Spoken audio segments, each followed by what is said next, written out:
Channel. ನನ್ನ ಹೆಸರು ಪುಷ್ಪಲತಾ. ಇವತ್ತು ಬೆಳಗ್ಗೆನೇ ಕೆಲಸ ಎಲ್ಲ ಆಯಿತು, ದೇವ್ರ ಪೂಜೆ ಕೂಡ ಆಯಿತು. ಇವತ್ತು ಶುಕ್ರವಾರ ಆಗಿದ್ದರಿಂದ ನಾನು ಬೆಳಗ್ಗೆ ಬೇಗ ಇದ್ದು ಉಪ್ಪಿನ ದೀಪನ ಹಚ್ಚಿದ್ದೆ. ಹಾಗಾಗಿ ಬೇಗ ಕೆಲಸ ಆಯಿತು, ತಿಂಡಿ ಕೂಡ ಆಯಿತು.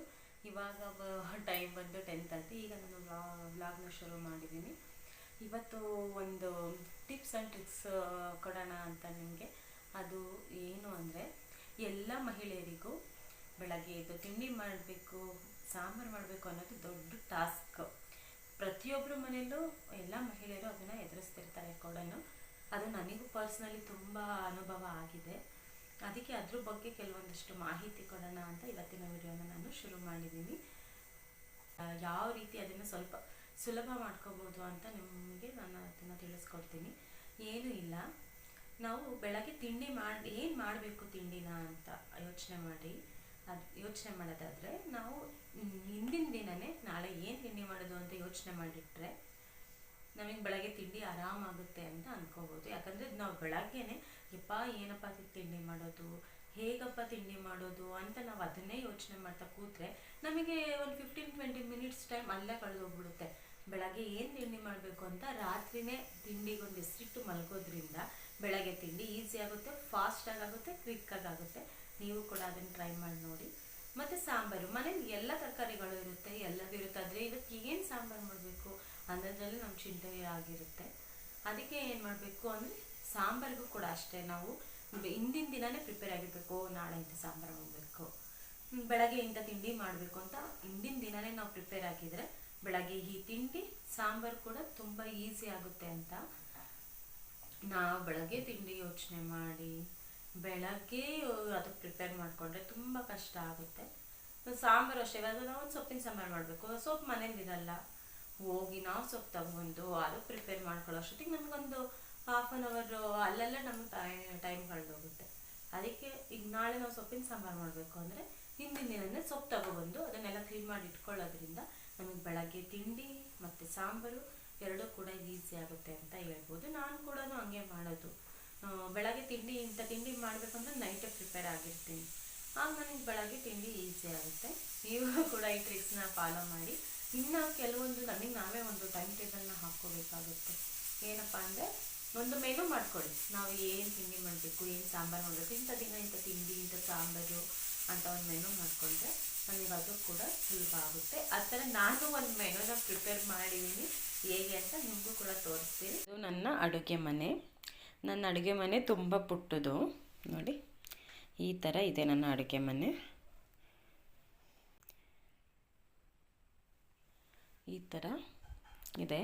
ಈ ಅಡುಗೆ ಮನೆಯಲ್ಲಿ ನಾನಿಲ್ಲಿ ಫ್ರಿಡ್ಜ್ನ ಇಟ್ಕೊಂಡಿದ್ದೀನಿ. ಈ ಫ್ರಿಡ್ಜ್ ಮೇಲೆ ನನಗೆ ಈಸಿ ಆಗಲಿ ಅಂತ ಒಂದು ಮೆನುನ ಪ್ರಿಪೇರ್ ಮಾಡಿದ್ದೀನಿ ನೋಡಿ. ಈ ಥರ ಈ ಮೆನು ಬಂದು ಮಕ್ಕಳದ್ದು ಸಮ್ಮರ್ ಹಾಲಿಡೇಸ್, ಇನ್ನೇನು ಸ್ಕೂಲ್ ಶುರು ಆಗುತ್ತೆ ಅಂತ, ಜೂನಲ್ಲಿ ಸ್ಕೂಲ್ ಶುರು ಆಯಿತು. ನಾನು ಮೇ ಎಂಡಲ್ಲಿ ಈ ಮೆನುನ ಪ್ರಿಪೇರ್ ಮಾಡಿದ್ದೆ. ಗಡಿಬಿಡಿ ಆಗಬಾರ್ದು, ಮಕ್ಳಿಗೆ ಸ್ಕೂಲ್ ಶುರು ಆಯಿತು ಅಂತ. ಇದು ನನಗೆ ನಾನೇ ಮಾಡ್ಕೊಂಡಿರೋ ಅಂಥ ಒಂದು ಟೈಮ್ ಟೇಬಲ್ ಅಂತಲೇ ಹೇಳ್ಬೋದು. ಇದು ನೋಡಿ ಮೇಲೆ ಕಾಣಿಸ್ತಿದೆ, ವೀಕ್ ನೋಡಿ, ಹತ್ರದಿಂದ ತೋರಿಸ್ತೀನಿ. ವೀಕ್ ಬ್ರೇಕ್ಫಾಸ್ಟ್, ಪಲ್ಯ, ಒಂದು ಸಾಂಬಾರು, ಅದು ಸ್ನ್ಯಾಕ್ಸ್ ಮಕ್ಕಳದು.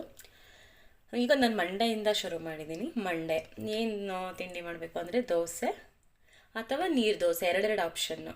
ನನಗೆ ಯಾವ್ದು ಈಸಿ ಆಗುತ್ತೆ ನಾನು ಅದು ಮಾಡ್ಕೊತೀನಿ. ಅದಕ್ಕೆ ಕಾಂಬಿನೇಷನ್ನು ಆಲೂಗೆಡ್ಡೆ ಪಲ್ಯ, ಚಟ್ನಿ, ಕ್ಯಾಪ್ಸಿಕಮ್, ಹೀರೆಕಾಯಿ ಪಲ್ಯ. ಈ 4 ಆಪ್ಷನಲ್ಲಿ ನನಗೆ ಯಾವುದು ಮನೇಲಿ ಯಾವ ತರಕಾರಿ ಇರುತ್ತೋ, ಯಾವ್ದು ಸೂಟ್ ಆಗುತ್ತೋ ಅದನ್ನು ನಾನು ಪ್ರಿಪೇರ್ ಮಾಡ್ತೀನಿ. ಮತ್ತು ಅವತ್ತಿನ ದಿನ ಸಾಂಬಾರು ಏನು ಮಾಡಬೇಕು ಅಂದರೆ ಸೊಪ್ಪಿನ ಸಾಂಬಾರು, ಆ ಥರ ಫಿಕ್ಸ್ ಆಗಿಬಿಟ್ಟಿದ್ದೀನಿ. ನೆಕ್ಸ್ಟು ಮಕ್ಳಿಗೆ ಸ್ನ್ಯಾಕ್ಸ್ ಕೂಡ ಬರೆದಿದ್ದೀನಿ. ಆ ಸ್ನ್ಯಾಕ್ಸ್ ಏನಪ್ಪ ಅಂದರೆ ದ್ರಾಕ್ಷಿ ಅಥವಾ ದಾಳಿಂಬೆ, ಮನೇಲಿ ಯಾವ ಫ್ರೂಟ್ಸ್ ಇರುತ್ತೋ ಅದನ್ನು ಮಕ್ಕಳಿಗೆ ನಾನು ಸ್ನ್ಯಾಕ್ಸಿಗೆ ಕೊಟ್ಟು ಕಳಿಸ್ತೀನಿ. ನೆಕ್ಸ್ಟು ಟ್ಯೂಸ್ಡೇಗೆ ಬಿಸಿಬೇಳೆಬಾತ್ ಅಂತ ಮಾಡ್ಕೊಂಡಿದ್ದೀನಿ. ಬಿಸಿಬೇಳೆಬಾತಿಗೆ ಏನು ಕಾಂಬಿನೇಷನ್ ಇಲ್ಲ, ಅದಕ್ಕೆ ನಾನು ಖಾಲಿ ಬಿಟ್ಟಿದ್ದೀನಿ. ಮತ್ತು ನಾವು ಟ್ಯೂಸ್ಡೇ ನಾನ್ ವೆಜ್ ಮಾಡೋದು ಜಾಸ್ತಿ. ಅಂದರೆ ನಾವು ಗುರುವಾರ ನಾನ್ ವೆಜ್ ತಿನ್ನಲ್ಲ ಅಲ್ವಾ, ಹಾಗಾಗಿ ಮಂಗಳವಾರನೇ ಮಾಡ್ತೀವಿ. ಬುಧವಾರಕ್ಕೆ ಎಲ್ಲ ಖಾಲಿ ಆಗಿಬಿಟ್ಟಿರುತ್ತೆ. ನಾನ್ ವೆಜ್ ಅಂತ ಬರ್ತಿದ್ದೀನಿ. ಮಕ್ಳಿಗೆ ಸ್ನ್ಯಾಕ್ಸು ಬನಾನಾ ಮತ್ತು ಕ್ಯಾರೆಟ್ ಅಂತ ಬರ್ಕೊಂಡಿದ್ದೀನಿ. ಮನೇಲಿ ಯಾವುದಿರುತ್ತೋ ಆ ಥರ ಹಾಕಿ ಕಳಿಸ್ತೀನಿ. ನೆಕ್ಸ್ಟ್ ಬಂದು ವೆಡ್ನಸ್ಡೇ ಚಪಾತಿ ಅಥವಾ ರೊಟ್ಟಿ. ನನಗೆ ಯಾವ್ದು ಈಸಿ ಅನಿಸುತ್ತೋ ಅದನ್ನು ನಾನು ಬೇಗ ಮಾಡ್ಕೊಳ್ತೀನಿ.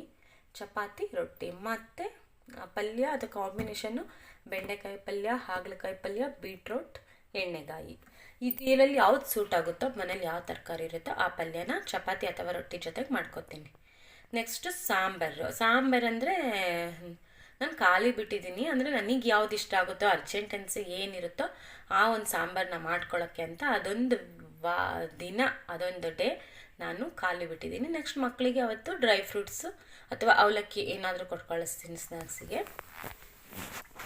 ನೆಕ್ಸ್ಟು ಥರ್ಸ್ಡೇ ಇಡ್ಲಿ ಮಾಡ್ತೀನಿ, ಅದಕ್ಕೆ ಚಟ್ನಿ ಸಾಂಬಾರು ಮಾಡ್ತೀನಿ. ನೆಕ್ಸ್ಟ್ ಅವತ್ತಿನ ದಿನ ಮೊಳಕೆ ಕಾಳು ಸಾರು. ಮೊಳಕೆ ಕಾಳು ಅಂದರೆ ಹುಳ್ಳಿಕಾಳು ಆಗಿರ್ಬೋದು ಅಥವಾ ಹೆಸ್ರು ಕಾಳು, ಕಡಲೆಕಾಳು ಏನಿರುತ್ತೆ ಅದನ್ನು ಮೊಳಕೆ ಕಟ್ಬಿಟ್ಟು ನಾನು ಥರ್ಸ್ಡೇಗೆ ಮೊಳಕೆ ಕಾಳು ಸಾಂಬಾರು ಮಾಡ್ತೀನಿ. ನೆಕ್ಸ್ಟ್ ಮಕ್ಳಿಗೆ ಸ್ನ್ಯಾಕ್ಸು ಸೌತೆಕಾಯಿ ಅಥವಾ ಸೇಬು, ಮನೇಲಿ ಯಾವ ಫ್ರೂಟ್ಸ್ ಇರುತ್ತೆ ಅದನ್ನು ಕೊಟ್ಟು ಕಳಿಸ್ತೀನಿ.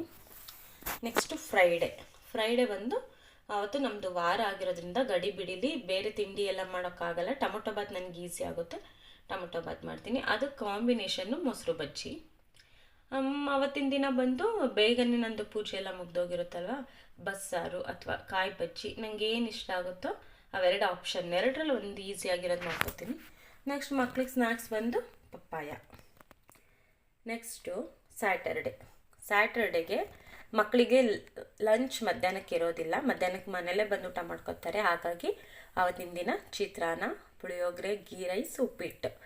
ಆವತ್ತಿನ ದಿನ ಮಕ್ಳು ಏನು ಕೇಳ್ತಾರೋ, ಏನು ಇಷ್ಟಪಡ್ತಾರೋ ಅದನ್ನು ಮಾಡಿಕೊಡ್ತೀನಿ. ಅದಕ್ಕೇನೇನು ಏನು ಇಲ್ಲ ಕಾಂಬಿನೇಷನ್ನು. ಆಮೇಲೆ ಅವತ್ತಿನ ದಿನ ಸ್ಯಾಟರ್ಡೆ ಸಾಂಬಾರು ನುಗ್ಗೆಕಾಯಿ ಸಾಂಬಾರು ಅಥವಾ ತಿಳಿಸಾರು ಅಥವಾ ಬೆಂಡೆಕಾಯಿ ಸಾರು. ಮನೇಲಿ ಎನಿ ಒಂದು ತರಕಾರಿ ಏನಿರುತ್ತೋ ಅದನ್ನು ಒಂದು ಮಾಡ್ಕೊಳ್ತೀನಿ. ನೆಕ್ಸ್ಟು ಸಂಡೇಗೆ ಲೇಟಾಗಿ ಎದ್ದೇಳೋದು ನಾವು, ಹಾಗಾಗಿ ಸಂಡೇಗೆ ಮಕ್ಳು ಇಷ್ಟದಂಗೆ ತಿಂಡಿ ಮಾಡೋದು ನಾನು. ಅವ್ರು ಏನು ಕೇಳ್ತಾರೋ ಅದು. ಅದರಲ್ಲಿ ಸಂಡೇಗೆ ಚಪಾತಿ, ಎಗ್ ರೈಸ್, ಮಂಡಕ್ಕಿ ತಿಂಡಿ, ಪೂರಿ ಸಾಕು. ಇದರಲ್ಲಿ ಮಕ್ಕಳು ಏನು ಕೇಳ್ತಾರೋ ಅದನ್ನು ಮಾಡ್ಕೊತೀನಿ. ಅದಕ್ಕೇನೇನು ಕಾಂಬಿನೇಷನ್ ಇದು ಮಾಡಿಲ್ಲ. ನೆಕ್ಸ್ಟ್ ಅವತ್ತು ಸಂಡೇಗೆ ಫಿಶ್ಶು ಅಥವಾ ಚಿಕನ್ನು, ನಾನ್ ವೆಜ್ ಒಟ್ಟಿನಲ್ಲಿ ಅವತ್ತು ಏನಾಗುತ್ತೆ ಅದನ್ನು ಮಾಡ್ಕೊಳ್ತೀನಿ. ಇನ್ನೇನಾದರೂ ಸ್ನ್ಯಾಕ್ಸ್ ಇರೋದಿಲ್ಲ ಅಲ್ಲ, ಸಂಡೇ ಹಾಲಿಡೇ ಆಗಿರೋದ್ರಿಂದ ನಂದು ಮೆನು ಈ ಥರ ಇದೆ. ಅಂದರೆ ಇದೇ ರೀತಿ ಇರುತ್ತೆ ಅಂತ ಏನಿಲ್ಲ. ಕೆಲವೊಂದು ಸಲ ಸ್ಕಿಪ್ ಕೂಡ ಆಗುತ್ತೆ ಮನೇಲಿ ಗೆಸ್ಟ್ ಬಂದಾಗ, ಅಥವಾ ನಮಗೆ ಬೇಜಾರಾದಾಗ ಬೇರೆ ಏನಾದರೂ ಹೊಸ ಥರ ತಿಂಡಿ ಮಾಡಬೇಕು ಅನ್ನಿಸ್ದಾಗ ಕೆಲವೊಂದು ಸತಿ ಸ್ಕಿಪ್ ಕೂಡ ಆಗಿದೆ. ಟೈಮ್ ಟೇಬಲ್ ಪ್ರಕಾರನೇ ನಡೆಯುತ್ತೆ ಅಂತ ಏನೂ ಇಲ್ಲ, ಕೆಲವೊಂದು ಸತಿ ಸ್ಕಿಪ್ ಕೂಡ ಮಾಡಿದ್ದೀನಿ. ಈ ಥರ ಇದೆ ನನ್ನ ಮೆನು.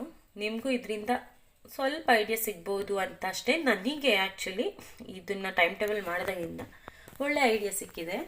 ಪಟ್ಟಂತ ತಿಂಡಿ ಆಗುತ್ತೆ, ಪಟ್ಟಂತ ಸಾಂಬಾರು ಆಗುತ್ತೆ. ನನಗೊಂದು ಐಡಿಯಾಸ್ ಚೆನ್ನಾಗಿ ಬಂತು ಅಂತ ಹೇಳ್ಬೋದು.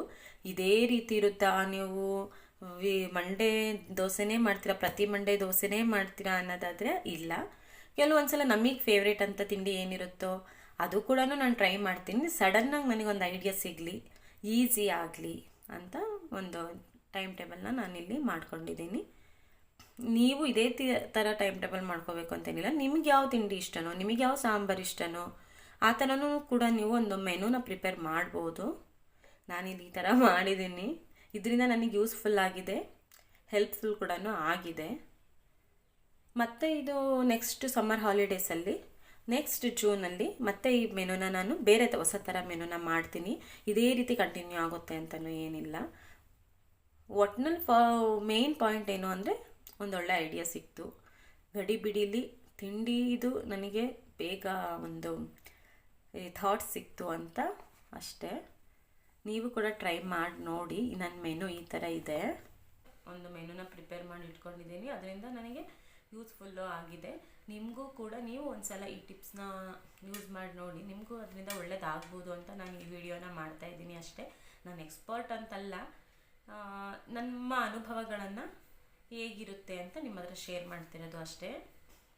ಅದರಿಂದ ಕೆಲವೊಬ್ಬರಿಗೆ ಉಪಯೋಗ ಕೂಡ ಆಗಬಹುದು ಅಂತ ಅಷ್ಟೇ. ಈ ವಿಡಿಯೋ ನಿಮ್ಗೆಲ್ರಿಗೂ ಇಷ್ಟ ಆಗಿದೆ ಅಂತ ಕೂಡ ಆಗಬಹುದು ಅಂತ ತಿಳ್ಕೊಂಡಿದ್ದೀನಿ. ಪ್ರತಿಯೊಂದು ಮನೆ ಗೃಹಿಣಿಯರಿಗೂ ಬೆಳಗ್ಗೆ ಎದ್ದ ತಕ್ಷಣ ಮನೆ ಕೆಲಸ, ತಿಂಡಿ, ಮಕ್ಕಳು ನೋಡ್ಕೊಳ್ಳೋದು, ಸಾಂಬಾರು ಮಾಡೋದು ಎಲ್ಲ ಒಂದು ದೊಡ್ಡ ಟಾಸ್ಕ್. ಇದೆಲ್ಲ ಮಾಡಿದ್ರೇ ಒಂದು ಹೆಣ್ಣಿನ ಜೀವನಕ್ಕೆ ಒಂದು ಪರಿಪೂರ್ಣತೆ ಅಂತ ಸಿಗೋದು ಅಂತ ಅಂದ್ಕೊಳ್ತೀನಿ. ಧನ್ಯವಾದಗಳು. ನನ್ನ ಈ ವಿಡಿಯೋ ನೋಡಿದಂಥ ಎಲ್ರಿಗೂ ಥ್ಯಾಂಕ್ಸ್ ಅಂತ ಹೇಳ್ತೀನಿ. ಇದೇ ರೀತಿ ನೀವು ನಮಗೆ ಸಪೋರ್ಟ್ ಮಾಡ್ತಾಯಿರಿ. ಇನ್ನೂ ಒಳ್ಳೆ ವಿಡಿಯೋ ಹಾಕೋದಕ್ಕೆ ನಾನು ಪ್ರಯತ್ನ ಪಡ್ತೀನಿ. ನನ್ನ ಚಾನಲ್ನ ಇನ್ನೂ ಯಾರೆಲ್ಲ ಸಬ್ಸ್ಕ್ರೈಬ್ ಮಾಡ್ಕೊಂಡಿಲ್ವೋ ಎಲ್ಲರೂ ಸಬ್ಸ್ಕ್ರೈಬ್ ಮಾಡ್ಕೊಳ್ಳಿ. ಏನಾದರೂ ತಪ್ಪಾಗಿದೆ ಕಮೆಂಟ್ ಕೂಡ ಮಾಡಿ, ಲೈಕ್ ಕೂಡ ಮಾಡಿ. Thank you.